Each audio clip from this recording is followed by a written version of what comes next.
বন্ধুরা দেখো কত বড় আমলা মাছ নিয়ে চলে এসেছি। একদম রূপোয় যেন চাদর দিয়ে ঢাকনা। আর চোখগুলো দেখছো কত লাল লাল আর বড় বড় করে দেখছে কেমন। এটা মিঠা জলেও হয়, নোনা জলেও হয়।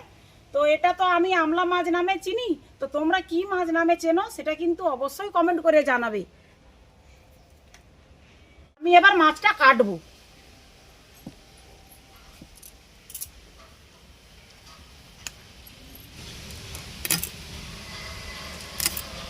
মাছটা কিন্তু খুব টাটকা, একদম ফুলকা দেখলেই বোঝা যাচ্ছে, একদম লাল টকটক করতিছে। আর মাছটা বেশ সাইজটাও সুন্দর।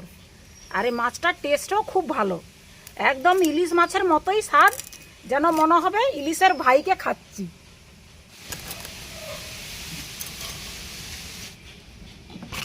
এই মাছকে অনেক রকমই রান্না করা যায়।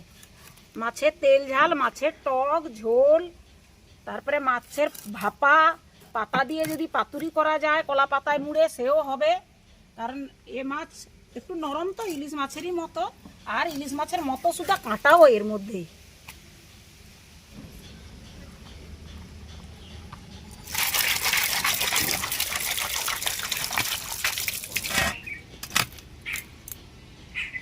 মাছের মধ্যে এবারে আমি নুন হলুদ মাখিয়ে নেব।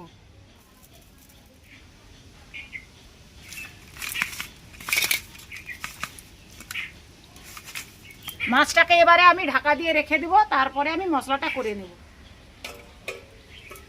মাছের তেল ঝালের জন্য মশলা নিয়ে নিয়েছি 4টা পেঁয়াজ আর টমেটো, আদা রসুন। আমি শুধু মাছের তেল ঝালই করব না, এর সঙ্গে আমি মাশরুমও রান্না করব। এই যে আমার 500 গ্রাম মাশরুম আর 3টে আলু নিয়েছি, এটা আমরা এমনি তরকারি করব।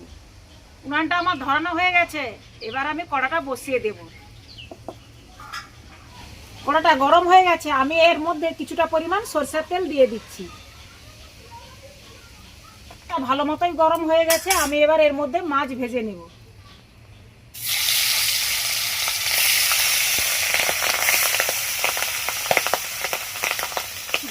মাছগুলো আমার ভাজা হয়ে গেছে, এইভাবে মাছগুলো ভেজে নিচ্ছি। আমার সবগুলোই মাছ ভাজা হয়ে গেছে, আমি সেই মাছ ভাজা তেলেই আমি পেঁয়াজটা ভেজে নেব, মানে মাছের মশলাটা করে নেব। এর মধ্যে আমি পরিমাণ মতো লবণ দিয়ে দেব। পেঁয়াজটা আমার ভাজা হয়ে গেছে, এর মধ্যে আমি আদা রসুন বাটা 2 চামচ দিয়ে দেব।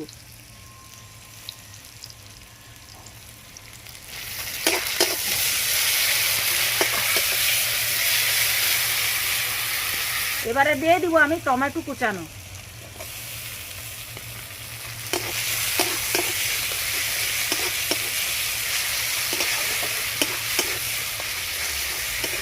দিয়ে দিব লঙ্কা গুঁড়ো, হলুদ গুঁড়ো, গরম মশলা গুঁড়ো,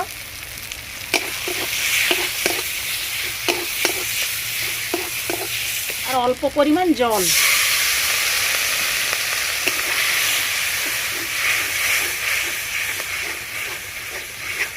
আর আমি দিয়ে দেবো 1/2 চামচ কাশ্মীরি রেড চিলি। এটা ঝাল হয় না, একটু কালারটা সুন্দর আসার জন্য এটা দেওয়া।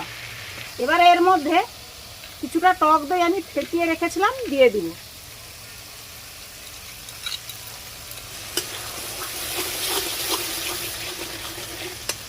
এবারে দিয়ে দিব এর মধ্যে একটু টমেটো সস। সমস্ত মশলাগুলো আমার ভাজা ঠিক মতো হয়ে গেছে, আমি এবার দিয়ে দিব পরিমাণ মতো জল, মাছটা সেদ্ধ হবে তো সেই জন্য।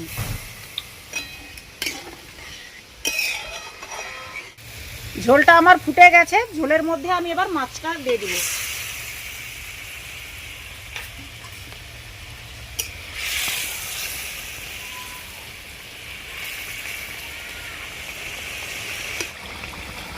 মাছের তেল ঝালটা আমার হয়ে গেছে, আমি এবার এর মধ্যে কিছু ধনেপাতা দিয়ে দিলাম।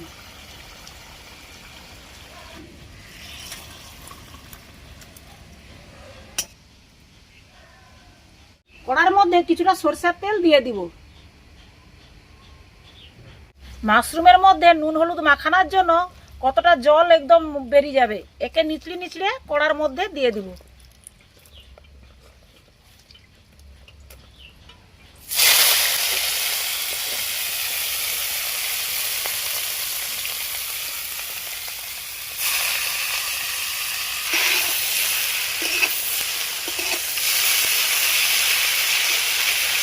মাশরুমটা আমার ভাজা হয়ে গেছে, আমি এবার মাশরুমটা নামিয়ে নেব।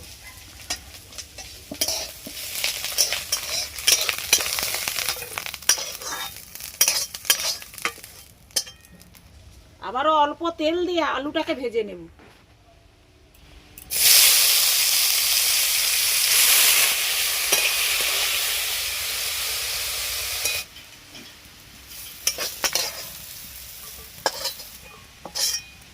তেলটা গরম হয়ে গেছে, তেলের মধ্যে আমি কিছুটা পরিমাণ 5 ফোড়ন দিয়ে দেব, পেঁয়াজ কুচানো,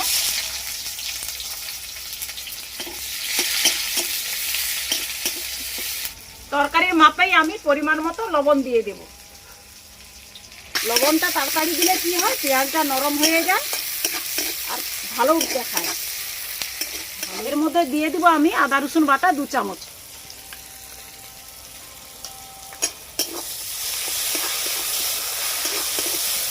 আর দিয়ে দেব টমেটো কুচানো,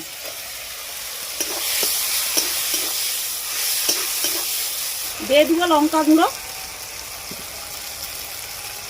আর হলুদ গুঁড়ো,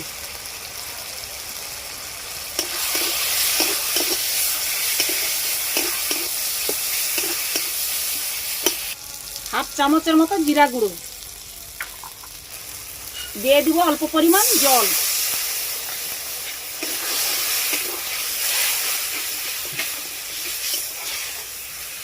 হাফ চামচ কসুরি মেথি,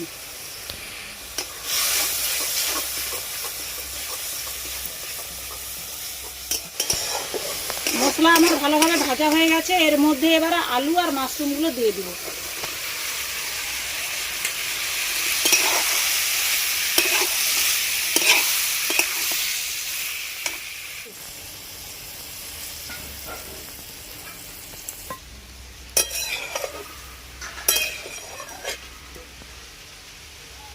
আলু আর মাশরুমগুলো সেদ্ধ হয়ে গেলেই আমাদের তৈরি মাশরুম কারি। মাশরুম তরকারিটা আমার হয়ে গেছে, আমি এবার ওর মধ্যে কিছুটা ভাজা মশলা দিয়ে দিব।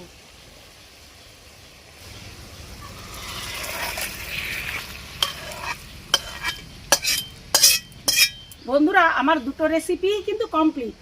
দই দিয়ে আমলা মাছের তেল ঝাল আর মাশরুম কারি।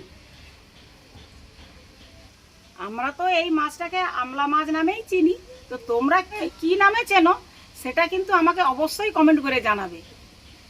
তো চলো, তোমাদের সঙ্গে আবারও দেখা হচ্ছে একটি পরের ভালো ভিডিও নিয়ে।